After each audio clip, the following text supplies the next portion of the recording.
अस्सलाम वालेकुम viewers, welcome to Jameel academy.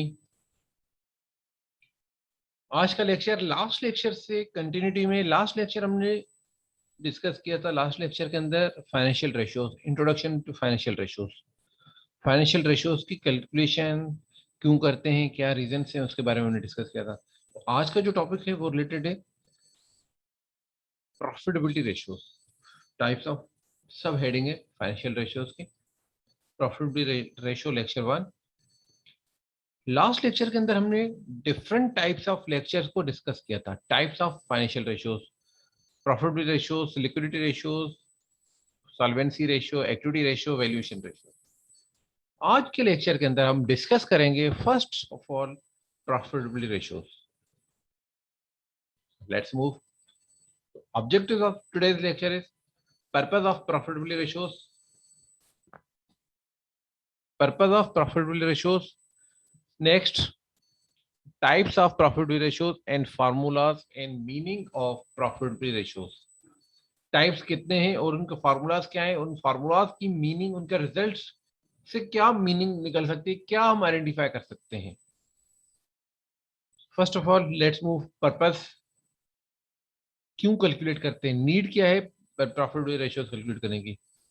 Profitability ratios के पर्पस, प्रॉफिटेबिलिटी रेशियोज से we can identify how good a company is at making money. Company कितने अच्छे तरीके से कितना पैसा बनाती है, कितना प्रॉफिट अर्न करती है। Companies comparative position in the markets, market के अंदर कंपटीटर्स के सामने कंपनी की क्या पोजीशन है, क्या स्ट्रेंथ है। Income statement, statement of comprehensive income is a source of income and expenses. Profitability ratios assess the company's ability to earn profit from its sales or operations।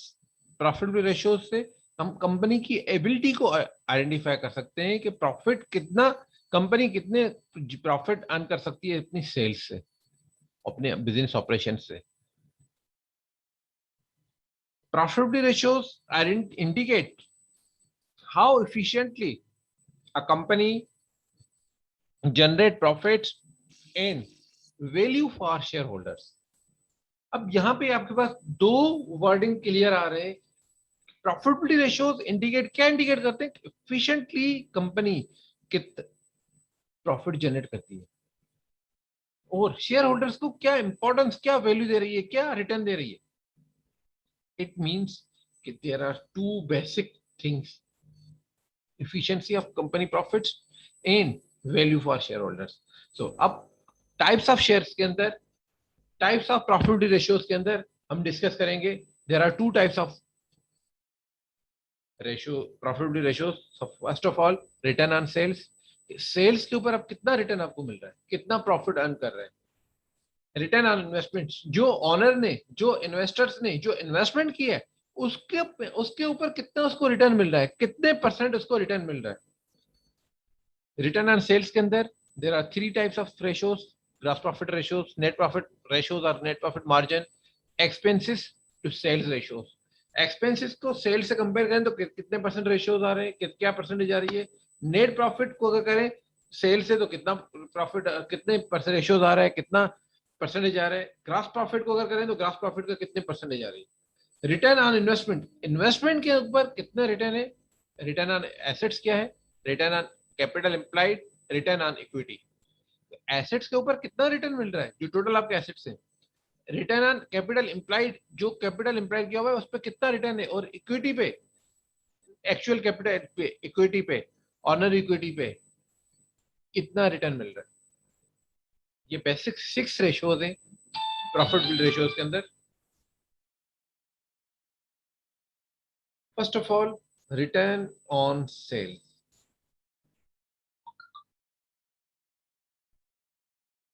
Return on sales का first ratio है gross profit ratio.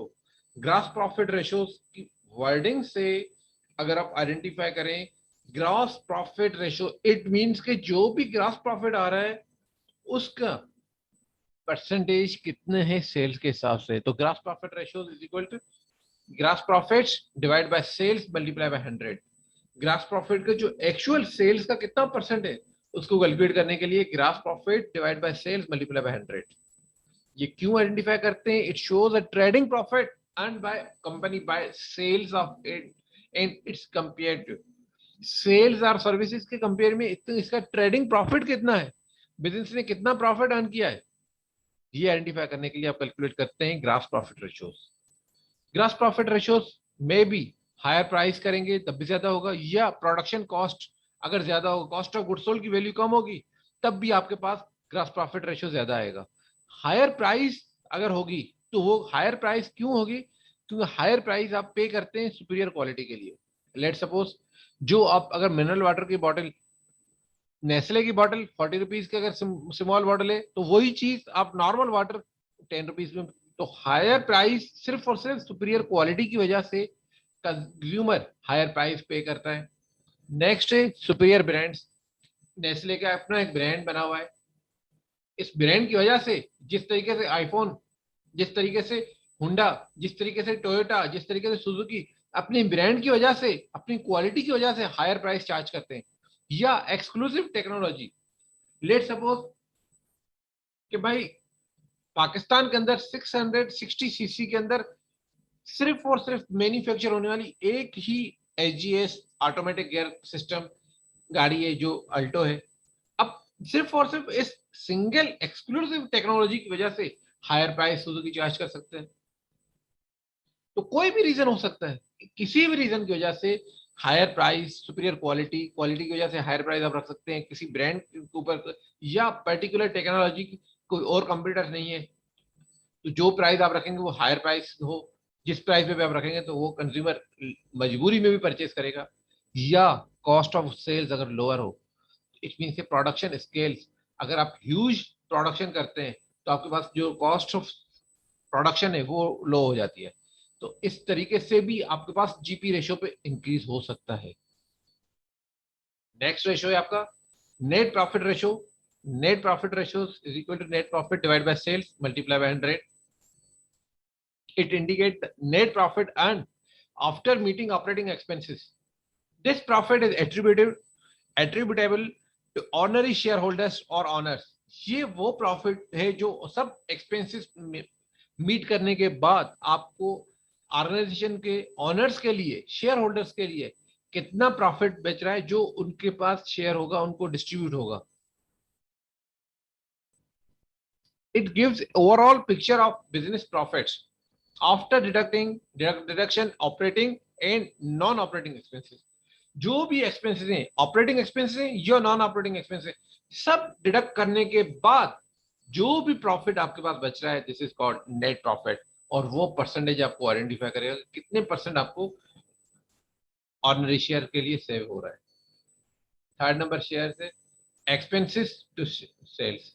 कोई भी expense, of selling expense, operating expense, finance expense, कोई भी expense अगर आप particular sales से divide कर लेंगे तो आपके पास उस एक्सपेंस की परसेंटेज आ जाएगी। लेट सपोज सैलरी एक्सपेंस है, सैलरी एक्सपेंस टू सेल, अगर 10 रुपए सैलरी है, सैलरी एक्सपेंस है और 100 रुपीज आपकी सेल्स है, इट मीन्स कि आप जो सेल्स कर रहे हैं उसका 10% एम्प्लॉइज को सेल्स सैलरीज दे रहे हैं।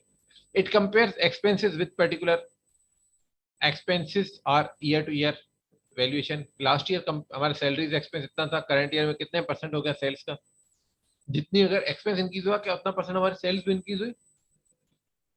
ऑपरेटिंग एक्सपेंस अगर करेंगे, एडमिनिस्ट्रेटिव एक्सपेंस करेंगे, मार्केटिंग एक्सपेंस करेंगे, तो जो एक्सपेंस होगा उसको divide by sales multiply by 100 करेंगे तो आपके पास उस एक्सपेंस की कंपैरिजन आपको आइडेंटिफाई होगी। ये तीन एक्सपेंसेस थे आपके पास, रिटर्न ऑन सेल्स। नेक्स्ट जो इसमें टाइप था रिटर्न ऑन इन्वेस्टमेंट, कि ऑनर की इन्वेस्टमेंट पे कितना शेयर मिलेगा, रिटर्न आएगा। उसमें first of all return on assets. Return on assets is equal to profit after tax divide by total assets. जो भी टैक्स वगैरह अपनी लायबिलिटीज पूरी करने के बाद जो भी प्रॉफिट बचेगा उसको अगर एसेट से डिवाइड करेंगे तो वो प्रॉफिट आपको टोटल एसेट्स पे, रिटर्न के कितने एसेट्स हैं आपके, उस पे कितने परसेंट आपको रिटर्न मिल रहा है। कंपनी विथ बेटर और ROA, return on assets, utilising its asset better. अगर ROA बेटर है इट मीन्स कि आपके पास आप जो है अपने एसेट्स को बेहतरीन तरीके से, बेटर तरीके से यूटिलाइज कर रहे हैं। ROA कैन बी इंक्रीज कैसे हो सकता है? Better pricing, economies of scale, lower cost with better efficiency. आपके पास एफिशिएंसी, बेस्ट एफिशिएंसी से लो कॉस्ट पे अगर आप काम कर रहे हैं तब भी आपके पास प्रॉफिट ज्यादा होगा। और मैक्सिमम आपके एसेट्स अगर आप ह्यूज इकोनॉमी में यूज कर रहे हैं, बेटर प्राइस अगर आप कस्टमर को लो प्राइस, अट्रैक्टिव प्राइस देके कस्टमर को अगर अपनी ऑर्गेनाइजेशन की तरफ, अपनी प्रोडक्ट की तरफ अगर अट्रैक्ट करते हैं, तब भी आपके पास रिटर्न ऑन एसेट्स जो है आपका इंक्रीज होगा। या बेटर कलेक्शन पॉलिसीज, या बेटर इन्वेंट्री टर्नओवर, कि जो इन्वेंट्री आपने रखी है वो इन्वेंट्री रिपीटेशन, आपका स्टॉक इतना है जो आपके पास बार बार आप उसको परचेज करके बार बार आप उसको सेल कर रहे हैं, ताकि आपके पास कोई ह्यूज डंप स्टॉक ना हो। इन्वेंट्री टर्नओवर ज्यादा होने से भी आपके पास रिटर्न ऑन एसेट्स इंक्रीज होगा। सेकंड नंबर था रिटर्न ऑन इन्वेस्टमेंट के ऊपर, return on equity. Return on equity, profit after tax divided by honour equity. Honour equity, जो प्रॉफिट आप आफ्टर टैक्स अपनी लाइबिलिटीज वगैरह, इंटरेस्ट, लाइबिलिटी, सब चीजें पे करने के बाद जो प्रॉफिट आपके पास सेव हुआ, उसको इक्विटी के हिसाब से कितनी परसेंटेज पे आ रहे हैं। It shows the return on amount invested bye honour in company. Company के अंदर ऑनर ने कितना पैसा लगाया, उसके ऊपर रिटर्न कितना मिल रहा है। In simple, it shows how much amount owner is taking additional against on investment in the business. अगर किसी ने let suppose 1 million rupees invest किया, तो उसको रिटर्न ऑन इक्विटी से ये पता चल जाता है कि उसको, ऑनर को कितने पैसे मिले, उसको रिटर्न कितना मिला, और वो कितना अपनी एडिशनल इन्वेस्टमेंट से कितना अमाउंट ज्यादा लेकर जा रहा है। It means, it shows clearly investment की वजह से आपको कितना रिटर्न मिला है, जो ऑनर अपने घर पे लेकर जा सकता है, टेक होम कितना हो सकता है। थर्ड नंबर है return on capital employed. Return on capital employed है profit before interest and taxes. Return on equity के अंदर हम प्रॉफिट आफ्टर टैक्स लिया था, जिसमें interest and tax already deduct हो चुका था। अब जो है रिटर्न ऑन कैपिटल एम्प्लॉयड को हम जो ले रहे हैं, उसको ले रहे हैं profit before interest and tax, कि इंटरेस्ट और टैक्स के से पहले प्रॉफिट कितना है डिवाइड बाय कैपिटल एम्प्लॉयड। अब कैपिटल एम्प्लॉयड क्या चीज है? कैपिटल एम्प्लॉयड कैलकुलेट कर सकते हैं, जो भी आपके पास एसेट्स हैं, टोटल एसेट्स से करंट लायबिलिटीज माइनस करेंगे, तो इट मींस कैपिटल और नॉन करंट लायबिलिटीज को आप कैपिटल एम्प्लॉयड कहते हैं।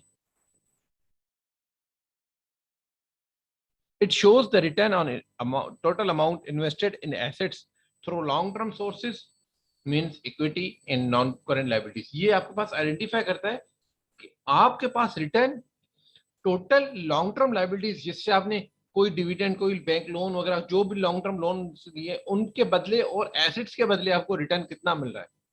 अब उसके बाद आप इंटरेस्ट वगैरह माइनस करेंगे तो आपके पास एक्चुअल प्रॉफिट होगा। यही चीज रिटर्न ऑन कैपिटल एम्प्लॉयड में आपको ये बता देगा कि non current assets, non current liabilities और टोटल इक्विटी को कितना रिटर्न मिल रहा है, कितने परसेंट रिटर्न मिल रहा है। This is all about profitability ratios. Thanks for watching. If you have any confusion, question, you can write in comments. Don't forget to like, subscribe, like this video and subscribe this channel. Okay, Allah Hafiz.